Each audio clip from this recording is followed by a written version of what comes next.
have no names as yet, but we will get it as we go along. Good evening, Dr. Asha. Good evening, Jason, and thank you so much for having me this evening.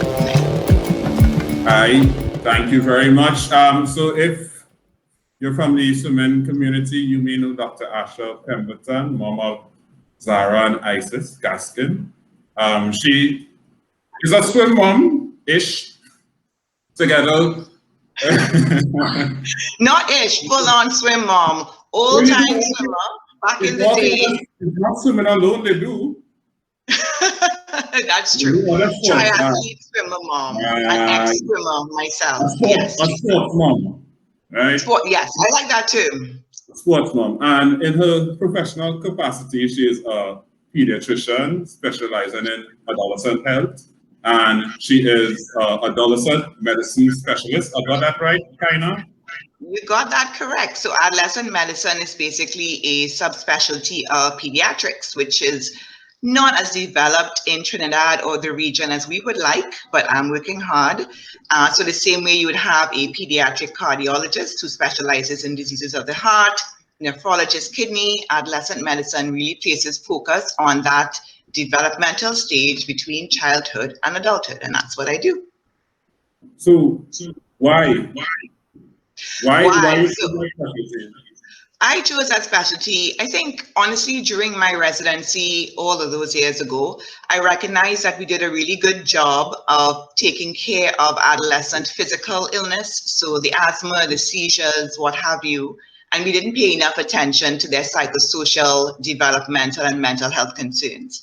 So I did some research and I realized that, oh, there's a specialty exists and it has existed for a long time around the world. We just didn't have it in train here. Because I think what, us as parents, coaches, in our entire sporting community and a larger community, we don't recognize that adolescence is a developmental stage between childhood and adulthood. Adolescence begins with the onset of puberty. And so as we know, healthy, normal 10-year-olds or 9-year-olds can start puberty. So the lower end of adolescence really starts, basically in late childhood. It's not just the teen years, it starts in late childhood. And the upper end of adolescence ideally is when a young adult is emancipated from the parental home, is independent, can make rational decisions for themselves and can manage their lives. And Jason, I'm sure we know some 27, 28-year-olds who haven't done those things. So the upper end of adolescence does not end magically at 18 or 21. I think we all know some 31-year-old adolescents, Jason. Do you know any? They're around, they're out there. Yeah. So basically we have to recognize that their physical changes, their psychological changes, actual structural brain changes, and some of the big ones are social, academic, and of course, sort of life skills related. So it's a fantastic specialty because it's holistic. In my work and colleagues, we take into account all aspects of development of the young person, mental health, of course, and emotional health being large parts of that as well. So, when you think pediatrician, right, most people think, well, as I said, little kids, right? Should every teen see you? Every teen should see somebody like me or a pediatrician who has the training, let's be honest. So most modern pediatricians would have had adolescent medicine training through their residency and so forth, and even older ones, to be frank, and people do continuous education. So pediatricians have a grasp for adolescent health and its domains. And yes, that's what I do, but I also tend to see, of course, young people with sort of more complex situations, specific healthcare needs, specific mental health care needs, high-performing athletes and their needs. So it's really a mix. But I think the critical part is not that whether they need to see me or a specialist, but they should continue engaging healthcare through this process. Because what we know is that pretty much after early childhood, most children do not interact with healthcare unless they're unwell, and that's an error. Preventive care really dictates that you should have follow-up once a year, once all is well, to make sure their growth is okay, to make sure puberty is okay, to make sure they're navigating the complexities of this pandemic to make sure they're functioning in the online school environment? Do we know? Are they gaming too much? Are they connecting with people on Discord that they don't know? I mean, there's so many things. And so I think what I would want to share with the audience is that, yes, there are specialists out there, absolutely. But if you have a trusted healthcare GP practitioner, take your child and your adolescent for checkups regularly. And that's the only way you can unearth any problems. And should problems occur or exist, then of course you can refer to specialist care. Teen mental health. Do you think as a country or as a society that we recognize that there may be issues with mental health when it comes to teens? Is it still taboo? What's going on with teen mental health, specifically in Trinidad and Tobago, as far as you know? Well, in Trinidad and Tobago in 2021, I think the awareness and the recognition is certainly far greater than it would have been even in 2019. I think the pandemic has really opened our eyes to the length and breadth of it. But even pre-pandemic, a lot of work has been done. Colleagues in the field, advocates, psychiatry, psychology, educators around recognizing the importance of mental health and removing the stigma. Is the stigma gone? No. We still have quite a ways to go. Are there access to services for everybody? No, we still have quite a way to go, but we are really on that journey. So being the eternal optimist, I would like to say that through initiatives such as these, and thank you for having me, general information, we have a lot of media campaigns, and again, even our healthcare workforce is more sensitized. I think parents and coaches and educators and advocates and just young people themselves have a better awareness of mental health, and that's the first step. Because you can't recognize what is wrong unless you know what normal is that, so you have to understand normal adolescent development before you can identify the abnormalities, ideally. So we're on the way there. What the pandemic has done, quite frankly, Jason, is that our eyes have been open to even more. And I'll just say really quickly, social development and connection are integral parts of adolescent development. If we think back to the good old days for me and even the gooder older days for you, Jason, teenagers, yeah, true. You keep it quiet, don't worry. But seriously, we all as adolescents wanted to spend more time with our friends. That's normal. Early adolescence, sort of the major social milestone is that young people want to spend time with friends more than their parents, and that leads to friction, but that's normal. So you look at the young people of right now, they're not going to school, which is the major place or space within they connect with friends. They've been in states of lockdown now for well over a year. The impact has been tremendous. They are interfacing through digital media and technology for school and with friends. And yes, we don't know in healthcare how much is too much. What we do know is this is the way that they connect. But with that connection, there are obviously risks. I mean, gaming risks, exposure to violence risks, exposure to, predators. There's a lot out there, but this is how they interact. So, the social fracturing piece has been a big one for young people on the whole, and then more so for our athletic population, because they would have connected in the pool, on the deck, doing dry land, during training, exchanging jokes and so forth. And that's a big part of their lives. And it's been broken up and then back for a little while, and then broken up and then back for a little while. So I think we need to recognize as adults that whilst we tend to say things like, you should be grateful you're healthy and you should be happy you're alive. Yes, we are grateful and they are grateful, but you are able to be grateful and at the same time grieving the acute effects of this process. So you brought up the part about the athlete in general, the teen athlete. What are some of the things that their parents should be saying or should not be saying? Should be saying, right. So obviously, so we're speaking about swimming, and swimming requires, of course, access to an aquatic environment, which right now we cannot have. But at the same time, we can still work with athletes to develop, one, the mental toughness, as we like to call it, aspect of their resilience, because this is too a challenge, as would be other challenges. See, they're preparing for CC Camp, preparing for the Olympics, preparing for Pan Am Games, whatever. So that mental resilience piece can still be fostered in this time. So we can, I could just say straight off the bat, talk to young people about how they're feeling, to be aware of their emotions, And if there are negative emotions currently set in, how do we address these systematically one by one, and what can we do about it? So we have to accept that we cannot train in water at this time, but what can we do? Perhaps we can work on our strength skills using the cords and the bands and the various things, or perhaps we can work on our core. So it's to look at the situation not so much from what can we not do, but what can we work on in this period of time. So that's one, I guess, part of it to be aware of.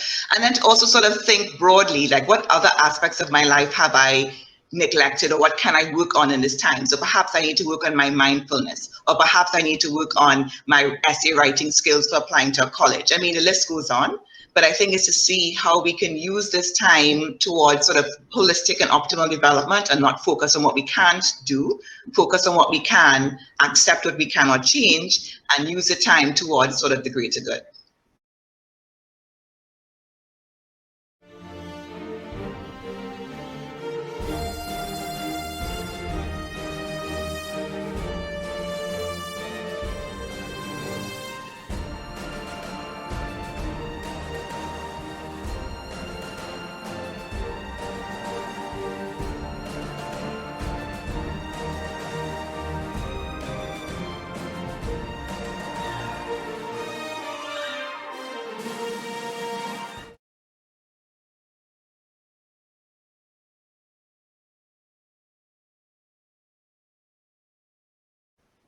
So if these feelings from the teen or the child, any child, doesn't manifest in words, what are some of the things that your parents could look for, adults in general could look for, that Sure.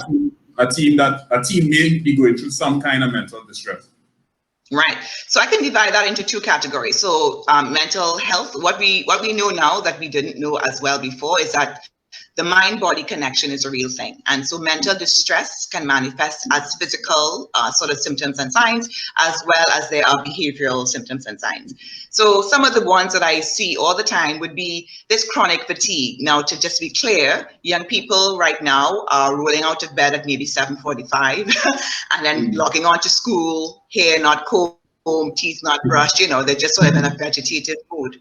But if you recognize that your child is persistently tired during the day, waking up not feeling rested, dramatic changes in their eating behavior, which can be eating too much or eating too little, poor attention to hygiene, these are some of the physical symptoms that might indicate that something is wrong, in addition to which sort of vague complaints of aches and pains that don't make sense. So my tummy's always hurting, my back's always hurting, my head's always hurting. Sometimes these can be indicators of more emotional distress, but of course, you would have to see a physician of some kind to be evaluated first to rule that out. From a behavioral perspective, if a young person says to you, I do not feel right, I feel sad, I feel hopeless, I feel like life is not worth living, always take that seriously. Whilst we know in adolescence, emotions and moods will change up and down, at the same time, if a young person declares to you that they do not feel right, let us resist our historical path, and say, oh, what's wrong with you? No, take it seriously, have them speak to somebody and have it evaluated. Because young people right now are far more aware than their parents of mental health because of their online presence. Because of course, it's mental health month. So any young person on Instagram and Snapchat will see organizations putting stuff out there. So they have the awareness. So if they come to you and say something does not feel right, please do not excuse it, have them evaluated, right? But apart from that, isolation, again, young people will spend more time in their rooms, they will be on their devices, we have to accept that to some degree. But if there's family lunch happening and they refuse to come out, or they just do not want to come and watch a movie with parents, that resistance to interacting in your safe home spaces, which is where we all should be, that is another big red flag. And of course, irritability. So whilst in adults, older adolescents, sadness, tearfulness tend to be sort of characteristic of depression, and in anxiety tend to get sort of being high strung, panic attacks, constant worry. Irritability or feeling you're always on edge and easily frustrated is often a sign of either depression or anxiety, particularly in younger adolescents. So basically, the take-home point is that you need to know your young person. You need to spend time with your young person to know their normal personality. So if there's a deviation from that, then you can pick it up. You spoke earlier about the amount of time people spend the time they get up in the morning, sometimes it's 7:45. They may lock up in the room and do whatever. Should parents work with their teen on a schedule? What are there any skills that they could incorporate or tasks they could do to help the child along during this time? Yeah, and so scheduling and organization probably the most that I do in my line of work, and I've encouraged from day one, even though they are not physically leaving their homes to travel or to get in a car and go to school, that schedule should remain. Now, athlete populations are very used to early morning wake up and then going to school and coming home and evening training and so forth. But in this particular time, as in today, when that's off, you will find that they kind of go back into relaxation mode. I'm not necessarily saying that the stringent routine needs to be maintained and they wake up at 4:30 if there's nowhere to go, but they really should maintain that routine of waking up early, doing some structured stretches, even if it's yoga or just mindfulness or just waking up and reading a book. Just that structure. If you wake up, you do an activity, you bathe, you have your meal, you log on to school. At the end of school, perhaps you do a little Fortnite, a little Minecraft, all right? Auntie Asha is saying, all right, have your little time, little Discord, whatever. Do your studies and go to bed at a reasonable hour. Because again, whenever this all lifts, we want them to have that normal, what we call circadian rhythm. In other words, you wake up at the time, your brain is functioning for X hours, and then you go to sleep. We want to ensure that they have restful sleep so they're not waking up completely groggy and non-functional. And then their whole mental wellness is improved if there is a routine and a structure to which they can, be used to. And notice I mentioned it really is important. And sometimes I think in athletic homes, the focus is so much on training and performance and the academics that young people don't get a chance to rest. But like all of us, they have to have time to rest and recharge and engage in pleasurable activities. And again, we must recognize, friends, that for them right now, it will be online because that's really all they have. And so, yes, supervise. Do not have them looking at inappropriate sites and just say, yeah, they're having fun. No, I'm not saying that. I'm saying that they will have to communicate and have their chat groups and whatnot, or do their online gaming and the Among Us and what have you.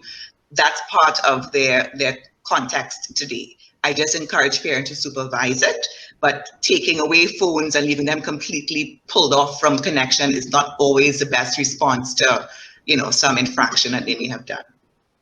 So you spoke about the competitive aspect. There are some competitive families. So Sisigan is up in the air. Junior Panam that was supposed to be in September has been postponed. What are the things that coaches and parents should be saying to athletes now? Yeah, so this has become a tough lesson in acceptance. And there's actually a type of therapy called acceptance and commitment therapy. I mean, at the end of the day, life will bring challenges and throw curveballs, which we simply cannot control. And, for a young person who's had many, many years of focus and discipline towards these specific high stakes targets, it is very disappointing. It's beyond disappointing to accept that these meets and these events are not going to happen. But if that's reality, it is a reality. What we want to emphasize is that fitness, health, performance is not a static phenomenon, it is dynamic. And so even though, say, the meet of August is not going to happen, that does not mean that you curtail all of your training and your development. Every young person will have weaknesses, so to speak, or areas that they should work upon, and see this as an opportunity to work on X or Y. So again, I'm just using random things, perhaps their core, their flexibility or something could have been improved upon, or just their basic concentration. Certainly there are things that you can do in this interim so that when the next event comes, they're that much more fortified towards it. So it's about acceptance. It's about dealing with any negative emotions that probably will occur. It's about not suppressing them. If the young person is annoyed because there's no meet, allow them to be annoyed, allow them to express it, let them recognize that you have to just accept and move on. But then I like to say to young people, what are you going to do with this energy? Are you going to cry? Are you going to sulk? Like, let's put it towards something and look at the bigger picture holistically. And we're about to wrap up. Any final words that you would have for Trinidad and Tobago teen athletes? Ooh, that's a big one. I think teen athletes, Trinidad and Tobago, listening, I would well, honestly, I consider adolescent health to be the ultimate domain of holistic wellness. And so let us pay attention to our physical health, again, nutrition, rest, water, structure. And again, even if we cannot be in the pool, there's certainly dry land, there's strength, there's flexibility, there's what we call prehab preventive injury. From the emotional health perspective, please talk to your young people, spend time with them. If you have 3 teenagers, you have triple the load. Ideally, parents should spend individual time with each young person to get to understand them. Thirdly, recognize the integral part to social development to their overall lives. Allow them in a supervised manner, of course, depending on their age, time to connect with friends. And I think it's important for young people to engage in mindfulness. I'm a mindfulness teacher as well. Journal their thoughts, write down this experience, make videos, whatever appeals to you, but find a way to put what's in their mind into some other medium, if not only to look back and reflect upon it next year, but it really is quite therapeutic to put things out of the brain when there's so much chaos happening onto something else, free your mind a bit to move on to the next task. And I think, yeah, those are my parting words, Jason. How do you deal with all these teens and have 2 teens at home? Jason, long days and long evenings. Yes, but I'm living the dream in that sense. So I do it in my space, but I see it at home, and it's a lot for them to navigate. So I try to practice what I preach with lots of patience. So we would like to thank Dr. Asha Pemberton for coming on to Chlorine Calalloo tonight. She didn't tell me to say this, but you can always follow her on Instagram too. Teamdoc.tt. She has a lot of information that could be helpful to you. Thank you very much for your continued service, and I hope that you continue to keep safe during this time. Thank you so much, and I am keeping safe because I do this, but I'm also frontline in the hospital, so yes, and I want everyone to stay safe and do everything that is, this too shall pass. It does not feel that way, but it shall. So the important thing is for us to stay safe so we can see the next day. Thank you so much, Jason.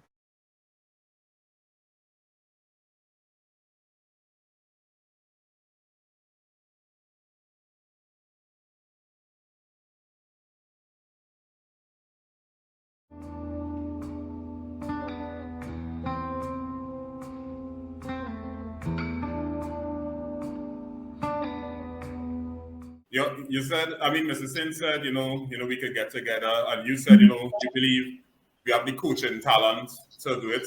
Do you think we have the people necessary to drive this whole process? Because the coaches can't just get up one day and just decide to put together a technical plan. Let me go even more direct. Is Asha as an organization right now capable of driving a process like this?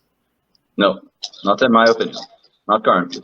Not in their current capacity. I don't know if they even have the. I don't even know if they have the will to do something like that. To be honest. Asha is all of us, eh? I know. I know. I don't think we as a group have the will. Enough of us as a group have the will to get it done.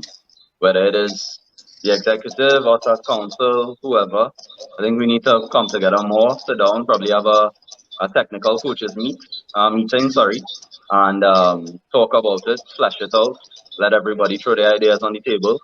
We pick up the best pieces of everyone's ideas, create a plan, move forward with it. I think that's a simple starting point for us to move forward with, and I think we'll get extreme success from that. Gary, how do you feel hearing about that? Come here, stingray swimmer boy. I think he's correct to a point, or he's correct because there has to be the will, and again the agendas had to be pure. The agendas had to be pure about the swimmer, and if the agendas are not pure, then you're not going to get coming forth, and that is where I talk about being selfless. It has to be a selfless operation where it's not you, but you have to see the importance of the swimmer being developed to bring the results you're looking for. And that demands a certain amount of elevated thinking then. Okay? It demands a different type of thinking. And And that is what we need. We need that type of thinking where one, as Christian mentioned, and the word that came to mind too was networking, where there's a certain amount of networking among the local fraternity to ensure that we have this development taking place. So where we started, there has to be an excitement created among the swimmers that drives the parents to get out there. Because if they swim, hey, mommy, I want to go and train, I want to be involved in this, they would start to be encouraged to start pushing too. Because these are the people who need to get the swimmers to the pools. Yeah. And they need to get involved to keep that excitement going. And yes, so therefore we have to have a pure agenda. We have to have a pure agenda that focuses on the development of the swimmer.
Good evening, Mr. Samlalsingh. Aloha. Yeah,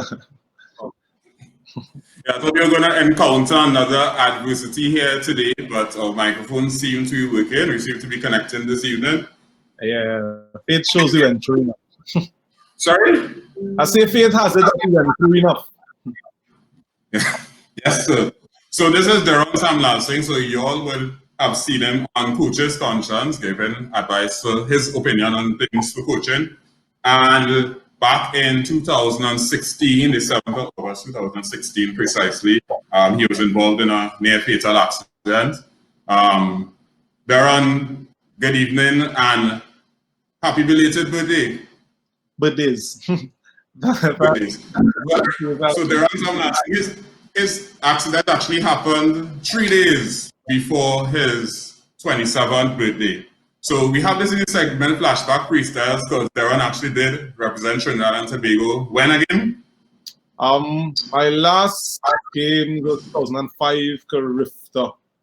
Yeah, 2005 Carifta. You ever found a way to overcome that swimming adversity?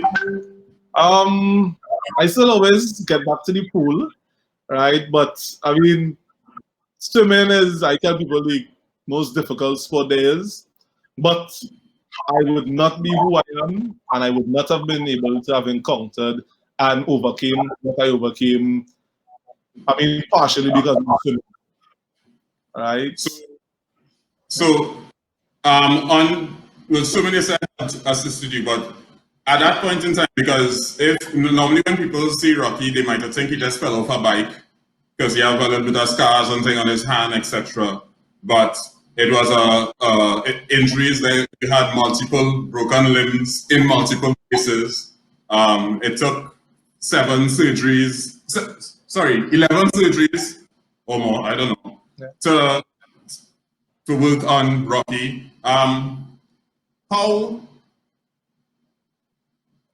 When the accident happened, what were the first thoughts in that moment? All right, firstly, there's something in my room that I don't know if you see my eyes watering. It's not me. I'm not crying. Right? Yeah, but this is my first time speaking about it publicly. So if you see any water in my eyes, there's something in my room. It's not me. Oh, okay. I'll try to help you out. All right, cool. But when I first saw my leg, I was just in shock. I was like, this is not my leg. And everything hit me like a flash. I mean, I'm sure my mother's going to be crying. She was in the comments just now. I called my mother and I asked somebody to call my mom. And I told her, I was like, Mommy, I love you, but you're never going to see me again because I've just been knocked down. And by the looks of it, things are really bad. Right? I was in shock. Today, a guy came. He told me, I remember clearly his words were, I'm a paramedic. I worked in the States. Right? Don't worry. You'll be all right. Just listen to me. I did everything he told me.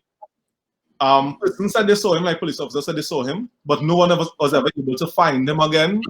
I mean, I spoken to the guy, the paramedic who picked me to carry me to the hospital. Other persons who were there reached out to me. I mean, when they saw posts about me getting better, that guy, he was never able to be contacted. I mean, you hear persons talk about that the angel was there and those kind of things, but I mean, at that moment, that guy possibly saved my life because, I mean, if you ask medical professionals, they are surprised, firstly, that I'm here today, and secondly, that I can do half of the things that I am capable of doing.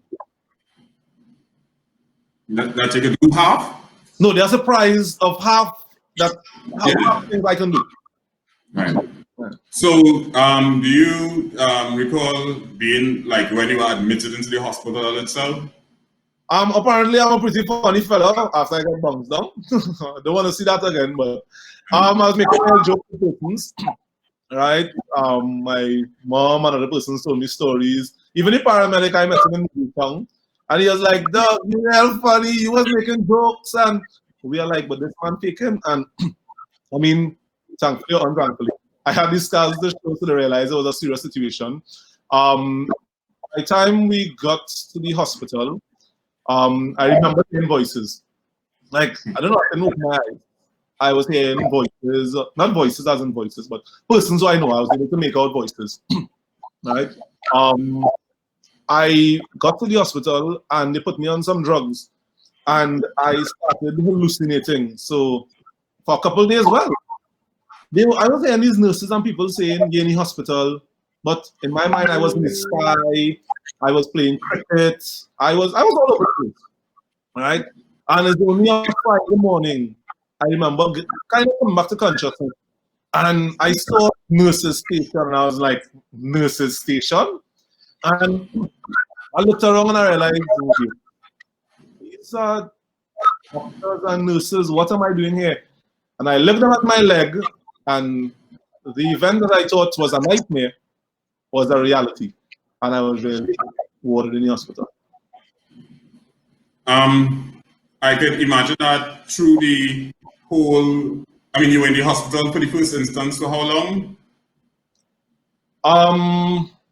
For about 2 months. Yeah. I think it was until August to the end of September.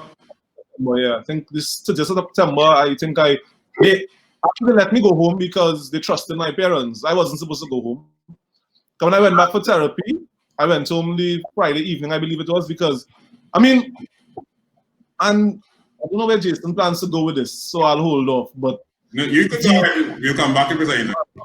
All right. That time in the hospital, swimming prepared me for that, I believe. I mean, thankfully, growing up, my dad always taught me, hey, you know what? You don't have to always have the best circumstances or the best on your side to get the best outcome out of life, right? And I was there. I was around people who had gunshot wounds, people who may have been through it. And I had to spend nights because visiting, I was in the hospital. I think it was 11 to 1 and 4 to 6. Right. So I used to look forward to those times, right? And at 6 o'clock, the night just used to get dead still because I can't go up place. My leg tie up, my hand tie up. I couldn't even get up to bed. I had to be rolled over. And it was a series of events, right? And the fact is that I think somehow prepared me. When all the love your parents have for you, all the well wishers, all the excellent coaching you got, when you go up on that block, you there alone, eh? And me being in that hospital was me on the block. I had nobody there. I could say, hey, you know what? At this time, I had to handle that on my own, right? And I mean, thankfully, every time I was visiting hours, I had was there every day. I have other friends who I wouldn't go into mentioning because there's so many. My parents and my wife. I mean, I can't go before. I mean, I always placed a value on a good support system, but through that time, oh my gosh, that's what really helped me through. I personally, I mean, we talk about adversity and people see how strong I am, or say that hey, they see it. But when I got knocked down, I wanted that to be the end. Because I knew myself as a vibrant person, as somebody who could do anything I wanted to do. I still believe that.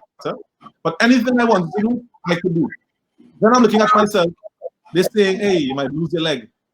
Hey, I am looking at my leg and it's looked so frail. I could not raise my leg off the bed. Right? And I was like, do I want to live this shadow of a lifestyle? I'm accustomed to this. Why would I want to settle for this now? So at the moment when I was knocked down, I was quite ready to go. Quite ready. I lived for a person who I know loved me. I, at the time, could not live for myself. How was in the hospital itself, I mean, you practically had limited mobility. How was that process of having to depend on people for a lot of your every move? That was very difficult. But, I mean, either you conform or you just fail to exist sometimes because I had to be given guards. I was helpless, right? And, I mean, I really thank the 13 staff at the time of in general, as well as the HU, I think. HU, right? I mean, some nurses inside. Granted, there are some who, I mean, still need some training, but there were them inside of there who, oh my gosh, the system and the world needs more of them because they were selfless. And I mean, just they say a lot of negatives about the hospital, but there's so much positive inside of there. Don't go and try to experience what I experienced. But there's a lot of positive and persons who actually care inside of there, right? And we often don't give them the credit. They're often not given the resources they need. But the nurses, thank God, I encountered inside of there, they helped get me back to where I am today, thank God. Yeah, so you're digging up the nurses of Ward 13 and HDU. For sure. For we all who don't know, HDU is the stage right before, that's the high dependency unit, that's the stage right before the intensive care unit. So that tells you the gravity of the situation. I want to go into something because I know you were in the high dependency unit, lovely air conditioned place, and then you went across to Ward 13. How was that transition for you? Well, HDU was kind of cool, you know, because I was hallucinating, so I didn't know what was going on, right? I was supposed to go as a coach on the Goodwill team the following week. The accident happened the last day of our training sessions. And I think it was the week after, I was supposed to head to Suriname, I believe it was, right? With the Goodwill team. And the boys still love coaching. While I was hallucinating, I was busy in Goodwill. I remember you all telling me that I was giving workouts and what you doing? And real correction. I had a time coach and you could not tell me that I was not in Goodwill. So it's funny what the mind fathoms. And then I hadn't seen sunlight for quite some time. And I remember there was a day my dad, thankfully, the nurses showed favor to us. And he was able to get them to carry me for a walk. But with how bad my bones were broken, I couldn't go too far because with the bouncing, it could risk blood clots and bubbles. I can't remember the terms exactly, but it could be fatal. So they were able to carry me right outside to get some sunlight. And I am looking through here, police sitting on my beds, people handcuffed to the beds. And I'm like, please don't ever let me go here. And as fate would have it, guess where I ended up? Right there. And I mean, thankfully, for me to reach there, I had to get better. So it was a sign of favor from the Lord and me getting better. And I stayed there for a couple of weeks. And then I got to go home for a little while. Had to be readmitted again for some more surgeries. Right? Because, I mean, well, you would know it was a whole hand, tibia, ulnar radius. My left shin shattered. My right knee had to be reconstructed. It was an SUV that hit me, so I got some pretty bad damage. But I mean, through it all, I heard them talk a lot about adversity tonight, and people often tell it to be strong. What does that mean? You can't teach somebody to be strong. If I tell you orange is sweet, that's subjective. What is sweet to you isn't sweet to me. And if you don't know what it takes to be strong, and I try to carry my life lessons across to my swimmers, that, hey, you know what? You're looking at it as an obstacle today, right? But there's so much more positive you could find out of this. Bad is all about perspective. Because when I sit back and think, the vehicle that bounced me, had I think 5 or 7 persons in it. Suppose they were to drive off the road higher up at a cliff, right? Or they were to continue driving along. Everything, as cliche as it sounds, happens for a reason. You may not understand the reason, you may not know the reason, that's none of your business. You are here now, you're given certain obstacles. Bad things don't only happen to bad people, good things don't only happen to good people, right? We all are dealt certain cards. You could choose to throw it in, or you could choose to try to fight it. And as I tell you, I never thought my life would come back to where it is today. And I was quite comfortable with, hey, you know what? Wherever life leads me, I will make the best of it. And everybody has something going on. I understand that. That's what adversity is. It isn't something we often think adversity is unique to you, unique to me, that we are going through it, right? But don't be afraid to lean on your brother. Don't be afraid to lean on your sister, right? You must have people who care about you, right? You have to just endure day by day. I remember, I mean, at times, my mother's a real, oh gosh, that woman joyful sometimes. Oh gosh, yeah, boy. And at times, she come in to help me try to be positive. And I don't want to hear it. I don't want to be positive. Do not tell me to be positive because you don't know what I'm going through. You don't know what it is to be bounced down. You don't know where my mind is at.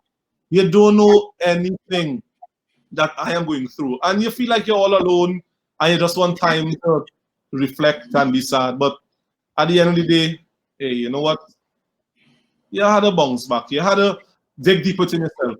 Find little joys. Find little moments that could get you over how you feel. Right? You're better than this. You're stronger than this. The only reason you're given this challenge is because you handle it. So is it that you're trying to take Sally and them work? No. I am comfortable where I am. Right? But I do believe that, hey, you know what? Experience is the greatest teacher. Right? And I have seen adversity firsthand. Right? And I used to coach in a wheelchair when I came back. I was so thirsty to start back coaching. I rolling up and down the field. in our wheelchair. I have surgery next week. I can't stand up. I'm a crutches. I mean, I want to take this time as well to thank Dr. Sweelan, because I mean, she was instrumental in me getting a bed in the hospital and me getting back here, right? You had to want it. Nobody could want it for you. Nobody, right? It's all up to you at the end of the day. Don't let anybody tell you that you don't deserve it. I remember, for example, as a swimmer, I used to get, I don't know, I think I was like being the underdog, right? What they say I can't do, because I told me I'd never make it in swimming. I mean, I didn't make it anywhere far, but I remember in fly, down Stingray, I get in the round of applause. And everybody know in swimming, the round of applause is now when they come in first. That's when they're trying to hurry up and encourage you to finish your race. Right? And I told myself, you know what? I go and if I'm 200 fly, 1500 free, 200 breast, 100 breast, 50. So at the end of the day, all what you let adversity do to you. Adversity is not a life sentence, right? As much as you might want to tell yourself, hey, you know what?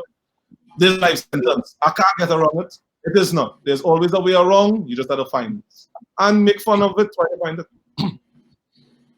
I saw while we were playing the promo, you were watching along in the videos. Yeah.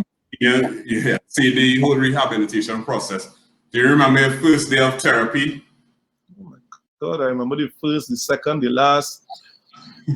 My therapist, actually, Kira Noons, I don't think she's at the participant general anymore, but she showed, honestly, everywhere I went, I was shown favor, right? I mean, I couldn't bend my knee, right? You would think that's something I was doing for 26 years, getting up and walking.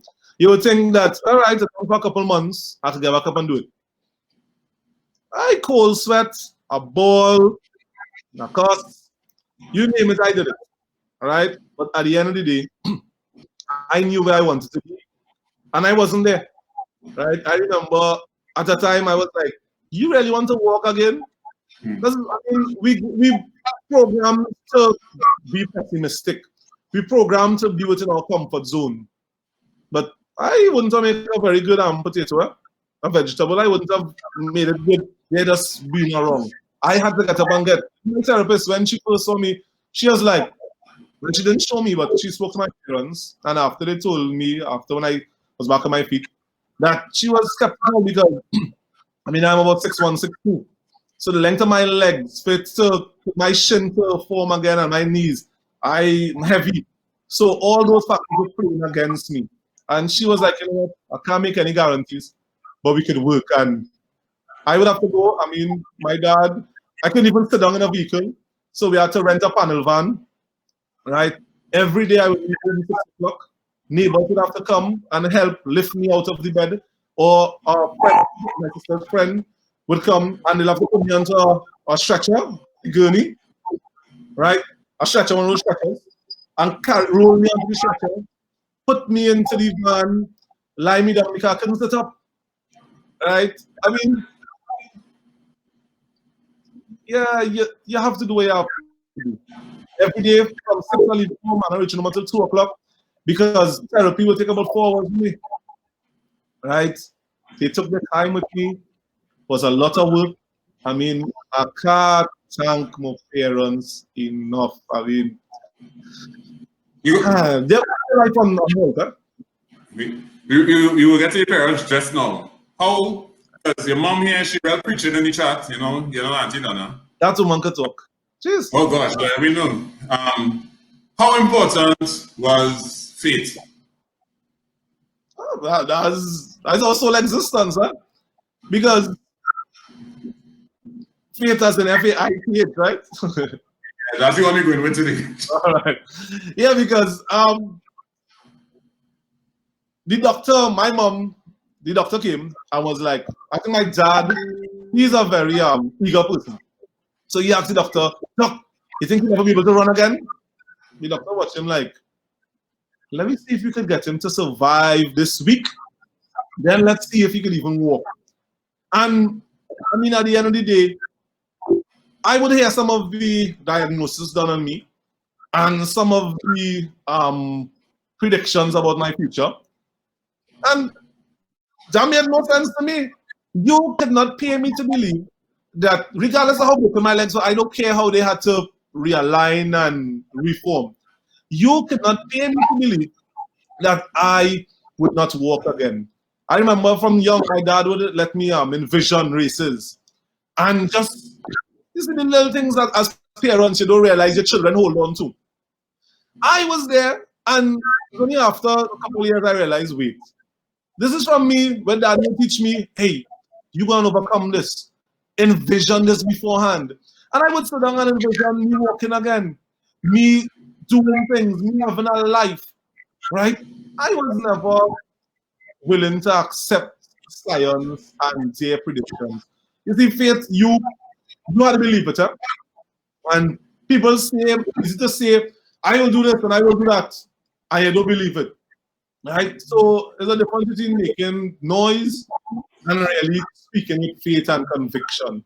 And belief is where it really is. So I was never doubtful that I would walk again. My tongue cocky, but I knew that I was not willing to accept or settle for that. And there was no negotiations. It had to happen.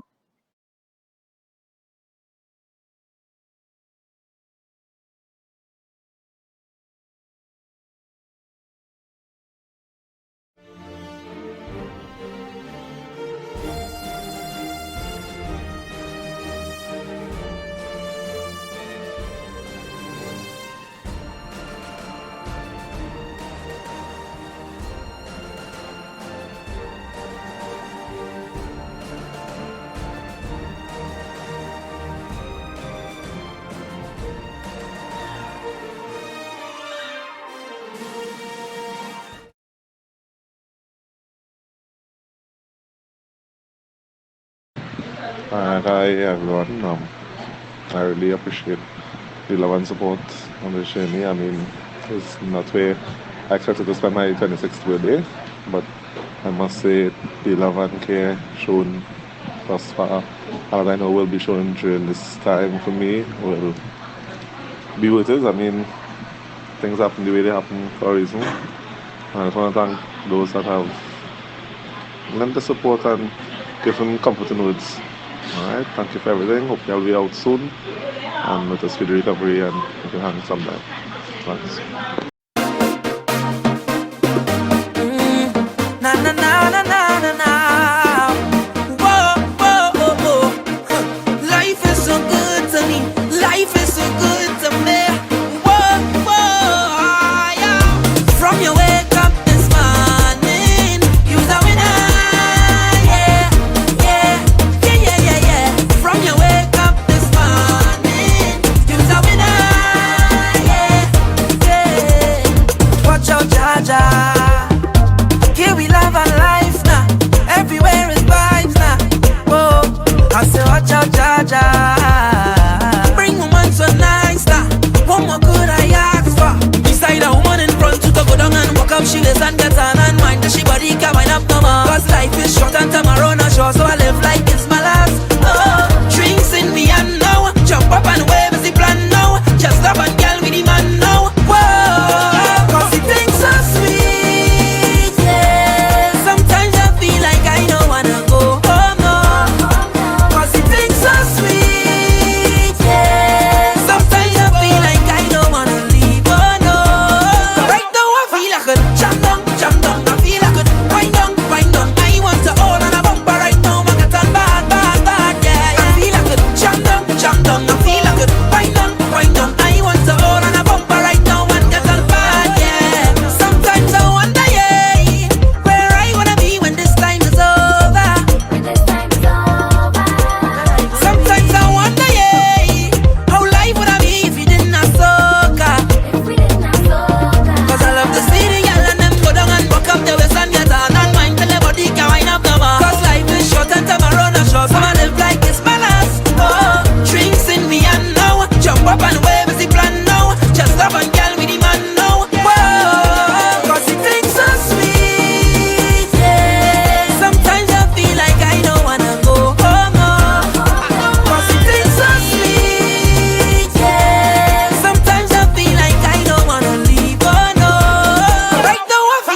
And you spoke about you're going to walk again, so much so that, I mean, you continue to overcome adversity, you went through all your therapy, and you eventually walked up the aisle. Yeah, well, I mean, she's there. I mean, well, luckily she works in Port Spain, so she was there. First, I don't think that make a difference. yeah, she was there, and she has an active life outside of me getting bounced down, right? And she would be there, tired, no tired. I mean, I have two special mentions of Daffy too. She was doing her thesis at the time, right? And she made sure that she was there doing her thesis, right? But we talk about my wife, and that lady was there. She was there. We were supposed to go on a birthday trip later on in August. My August was well planned, you know. I thought like mine to plan and write my script, and I do believe still that you have to take control, but you have to realize that it's all in the hands of the Lord, right? And she's still around. Lucky me. And a couple of years later, I realized I could have kneeled down enough to pop the question, and yeah. And she said, yeah. Married. We took a little coaxing. Yeah, it looks so from the previous. Yeah. Well, I mean, at the end of the day, I mean, she know how you is when you're sick. So I guess I had to be. If she accepted me at that point, where I was helpless, well, boy, she would love the new me. You love the new you? Honestly, this might sound so stupid, but I don't regret the accident, you know. I know that. Yes, I would. If you ask me if I'd like to get bounced down on the 7th of August 2016, I'll tell you, check somebody else. But at the end of the day, I can't regret it. I have a lot of restrictions. I mean, the doctors say I have surgery to do to rectify, and what they did is a stopgap for now. So I'll have other procedures to come. But at the end of the day, these are my cards. And I don't say this to make anybody feel, hey, you know what, feel a sense of pride and whatever, right? Or get out their hole. But at the end of the day, this was supposed to happen to me, right? I didn't look for it, right? But it happened to me. And I can't sit back and say, wait, you know, I gonna, as Sally said, she lost her job. She didn't sit back and say, wait, I lost my job, I'm not good enough. No. I got knocked down.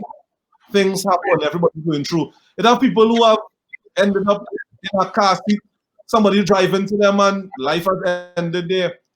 I was blessed enough to have a second chance, right?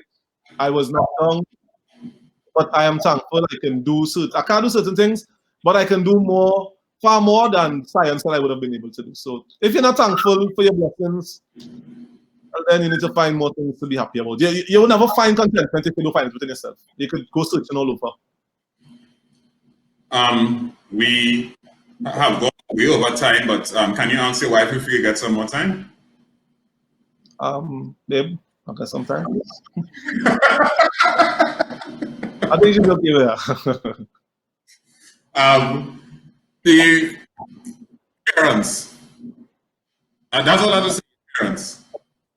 I have pictures of my mom sleeping in the hospital, right? I lived in traffic about 2 hours from the hospital, right? Normal driving about 45 minutes to an hour. You know, Trinidad always have a little traffic, right? And they would be there, they would come down, spend the day. They can be inside the wards, they will go around, find things to do, right? They stop their whole life. After their whole life, they stop their whole life. Yeah. They are no coming in because they dedicated all their time to nursing me back to health. Because in the hospital, they were there whole day with me. Then when I was lucky enough to come out of the hospital, they had to be there for me 24/7 because I could not do a thing. I could not sit up. I had to get a bed that is automatic and comes up. Right? I couldn't do anything for myself. Right? They had to change around the room to accommodate me, amend certain things. And at the end of the day, what you do, to have some people, it's not like they did it out of duress. They showed me all the love in the world. My father would get up 4:30, 5 o'clock in the morning. he driving down in 2 hours traffic, back up in an hour and a half traffic, there with me 4 hours, sleeping on himself, reading a book. By the end of the day, he knew that, hey, you know what? He wanted to see me get better. He knew that, hey, you know what? As a parent, the love you show is selfless, right? And I can't thank them enough. And ironically enough, I think our relationship grew even greater through this adversity because we really saw that side of each other that I suppose in your regular scheduled program called life, you do get a chance to sit back and show that side, really be that person. I mean, I always knew my parents loved me, but things I saw them do, and if I ever disrespect them, I deserve the worst because I will never understand my parents, right? But the selflessness they showed was second to none. I mean, they always brought me up in a way to, all right, be loving, show love, and lessons they always taught me, but to see them live it like that, yeah, boy. I don't even know how to describe it, and I'm normally very chatty. Serious? I didn't realize. Very good. So when you talk about the importance of the parent support, you had any disappointments during the journey?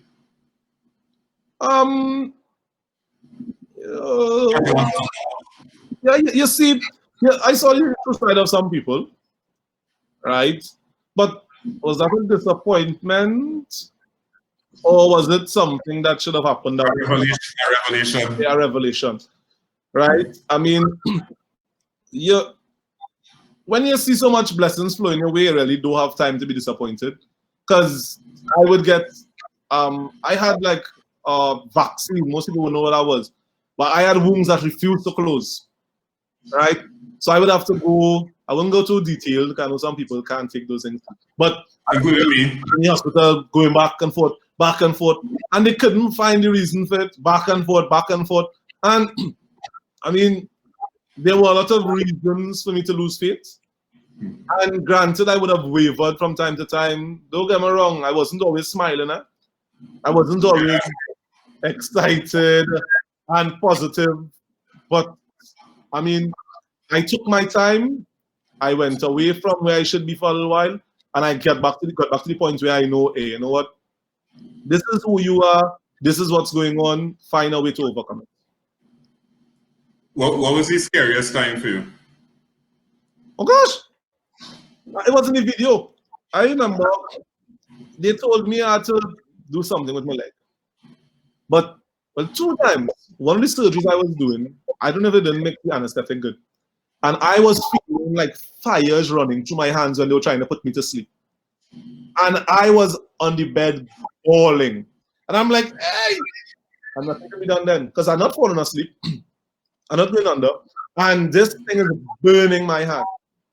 Right? And it's just like, you know what? You couldn't stop it. Right? That's one. I mean, I got accustomed to surgeries after a while. Initially, the first surgery, right? That was my first time going on a knife, right? And the first surgery was very scary because people talk about the probability of you dying and whatever. But the morning I woke up, they put a fixation in my leg. I didn't know what they were going to do. So I came back up from surgery in the evening. Normally, I was very nauseous. After surgeries, I was real out of it for the next day. And the nurse came in, and she was like, hey, they put a fixation in your leg. I am covered up, eh? So I was like, nurse, you have extra vision? You seen a fixation in my leg? She was like, you didn't see a leg yet? I was like, nobody shit. Oh, no, you see it in my leg. She was like, all right, you want to check it out or you're ready to see it? I was like, all right, let me do it. And when she raised up the sheet, there were 4 pins going into my leg to keep me from bending my knees. And I was like, what is this? And I didn't know what to expect. I didn't know this would be in my leg. So I was like, something went wrong? What happened? But after they reconstructed my knee, apparently you're not supposed to bend it. All I hear people say otherwise, but you're not supposed to bend for a certain period of time. So they had to put me to keep my leg locked. So even if I tried to bend it, it couldn't bend because the steel would prevent it. Yeah, I think that was one of these scarier moments. I had a lot that, but that's the couple that stand out. I just wanted to show this is the fixator and thing here. Yeah, on the right hand side. And as you can see my leg, that's how I got up watching my leg like a key. And I was like, what leg is this? And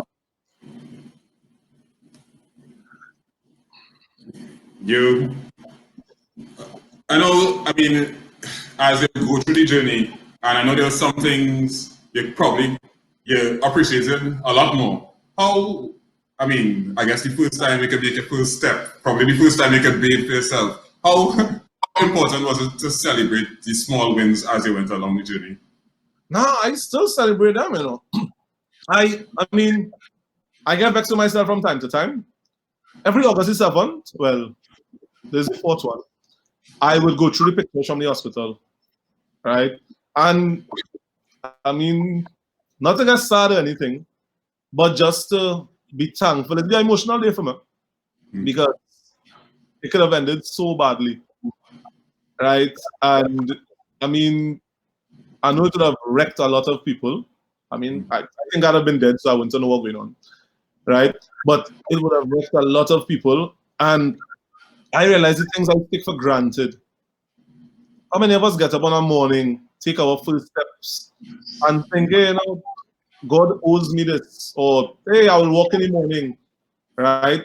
I was 26 years old. I was pretty fit. I was there. Good, I could have run from a Ruka to Tong, right? I could have done things, and to have that taken away from me in a split second showed me how valuable. I mean, I can tell you all I want, but unless you truly understand it, because I used to hear it all the time, you go through the little things, but come on, I go worry about my health when I start to reach 40, and thing. That's how we think. Once I reach like 40, and then I'll start to worry about my health then. But now, I do my own thing. And I get up in the morning. It'll be painful still, right? But I realize you take things for granted. Like my left hand, I can't supinate with it. So how this hand can go, this hand can go. I have a lot of restrictions, right? And we take these things for granted. Being able to pick up something, being able to touch your toes, being able, because we think that, hey, this is normal, but there are people with terminal illnesses, and there are people who have just seen different sides of life, right? And I urge persons, hey, always be thankful, right? Nothing in this world is yours. Nothing in this world is forever, right? Enjoy it while it lasts, but don't ever take it for granted. Don't ever take it for granted, because the simplest things, right, is what is real miss. So be thankful. You have anything that we didn't cover that you want to get out there, you want to add? No, I always wanted to tell my story, right? Because I believe there are a lot of persons out there who think they're going through this alone, that nobody knows how they feel, nobody has gone through this than them. Hey, you know what? This isn't worth it. I should quit. But you don't hear about quitters. You don't hear about any quitters, and it's not worth it. Quitting not worth it, as crazy as it may sound, right? The little extra work I always ask customers. Let's say they do a good set, I compare to a time they didn't do such a good set, and I ask them, do you feel much work? Do you feel any big difference, right? Or we had to be able to be resilient, right? Adversity comes, it is going to come. Life, for one thing, it's certainly going to test you. Your test and my test will be two different types of tests, right? However, the outcome is that you succeed, that you fight on. Your test can be something that people consider simple, but it's something to you, all right? Don't let anybody take your woes for granted. You don't take your woes for granted. I was real impressed when Jason put up the partnership with Shatosta, because a lot of persons out here have mental issues, and especially men, we afraid to discuss, hey, how I feel. You're traumatized about something doesn't sit well. Don't be afraid to talk. Don't be afraid to talk. Right? Tell persons how you feel. Get the help. Right? There's nothing soft about it. Right? This is what controls everything else you do. Right? I mean, I was reading a book. I can't remember which book it was I was reading. And they were talking about coaches in general. And they were asking which coach will get the best out of a swimmer. The strength and conditioning, blah, blah, blah. They went into different coaches. I don't know how true it is, but they said the psychologist is the one who will get the most out of them. Because if you can't get this to control anything else in your life, you would really not function to capacity. Right? I mean, I want to thank you all for listening. Right? I mean, there would be things I would have forgotten. But I mean, I thank God for everybody who played an active role in my recovery when I was down at my lowest. Right? Persons would have seen me. I went from people seeing me, oh God, what to you? So now people will ask me, hey, you got a little break up in our set, boy. Hey, look at that cut off. Right? Persons will see me and I will tell them, they'll know me for a couple months, and I'll tell them about my accident, and they wouldn't have realized. I mean, I have real scars, right? I don't really regret. I don't regret where I am, right? I make the most of whatever situation, whatever cards I'm dealt. I am thankful for it, same way. I don't look back and say, God, how you can let this happen to me? Why not me? Why not me? What makes you so special that no adversity must come your way? What makes you so special that everything must be perfect in your life? I personally would never appreciate sunshine if I never had rain. All right, so I could just close with that. Jason, thank you for the opportunity to share my story. All right, I mean, I really hope the reason for me is not to tell people. I don't tell people. If people think whatever happened to me, they could think whatever happened. The reason I did this is because I know there are people out there who think they can't do something, who think something is beyond them, who think, hey, that's the end of the road for me, who thinks whatever, right? The mountain is never too high for you to climb. You might be able to do it any time you want to do it in. Keep trotting on, right? Everything is attainable. Even if it doesn't come out to your perfection, people are always asking me to, what percent you had, boy? What at 100%? What is 100? Firstly, I would prefer 100%, right? Secondly, what is perfection? Is it what you deem it or what the world sees it as? Because I could walk from being somebody who would never walk again. I could swim. I could drive manual. I could function. Don't let them count you out. You are a winner. You should have played the chess to life for them. They might have, well, I certainly broke down with it. Yeah, but Rocky, I'd like to thank you very much for sharing your story after some of your story, because I mean, we could have go for hours, I guess. Yeah. Personally, too, I mean, a lot of times when I was whimpering and thinking all kind of things and complaining about things, I used to always start telling myself, I did not get knocked down by a Fortuna. Telling myself that because to see how you handle the situation, honestly, I told people if it was Jason at that point in time and that happened to Jason, that might be it. And how you face the situation each and every day, and the support, the family support, which I know you talked about over and over again, the friend support. I mean, honestly, although it seemed like a nightmare at the start, it was part of a beautiful story that continues to, right? Yes, your mom here is real proud. You are a winner for sure. I think she's gonna call you and cry afterwards. If she's not crying already.